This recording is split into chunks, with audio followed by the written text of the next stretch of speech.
கோவை கருமத்தம்பட்டி பகுதியில் பார்க் கல்லூரியில் நடைபெற்ற பட்டமளிப்பு விழா நிகழ்ச்சியில் பேசிய அண்ணாமலை, பதவிகளை தலைக்கேற்ற வேண்டாம், பணிவாக இருக்க கற்றுக்கொள்ளுங்கள், டைட்டில் என்பது வரும் போகும், ஸ்டே ஹம்பிள் என மாணவர்களிடம் தெரிவித்தார்.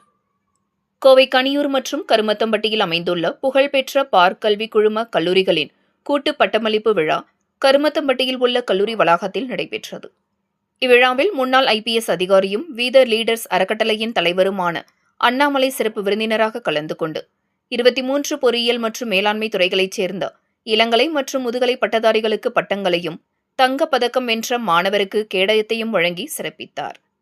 இவ்விழாவில் பார்க் கல்வி குழுமத்தைச் சேர்ந்த தமிழ்நாடு பொறியியல் கல்லூரியின் 38வது பட்டமளிப்பு விழா, பார்க் பொறியியல் மற்றும் தொழில்நுட்ப கல்லூரியின் 25வது பட்டமளிப்பு விழா, பார்க் குளோபல் மேலாண்மை கல்லூரியின் 16வது பட்டமளிப்பு விழா, தமிழ்நாடு கட்டிடக்கலை கல்லூரியின் 15வது பட்டமளிப்பு விழா மற்றும் பார்க் தொழில்நுட்ப கல்லூரியின் 13வது பட்டமளிப்பு விழாக்கள் கூட்டாக நடைபெற்றன.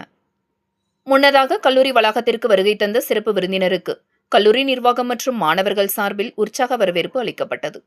தொடர்ந்து பார்க் கல்வி குழுமத்தின் நிறுவன தலைவர் PV ரவி மற்றும் முதன்மை செயல் அலுவலர் அனுஷா ரவி ஆகியோர் சிறப்பு விருந்தினர் அண்ணாமலைக்கு இந்தியாவின் முன்னாள் குடியரசுத் தலைவர் டாக்டர் APJ அப்துல் கலாமின் திருவுருவ சிலையை நினைவு பரிசாக வழங்கி கௌரவித்தனர்.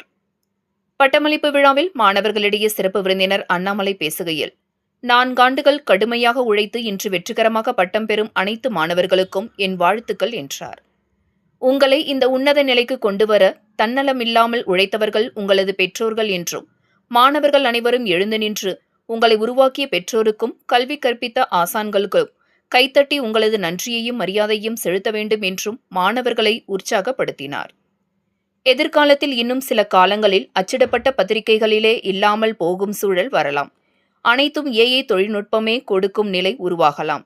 ஆனால் இதை கண்டு நீங்கள் பயப்பட தேவையில்லை என்றும் தெரிவித்தார் என்பது குறிப்பிடத்தக்கது.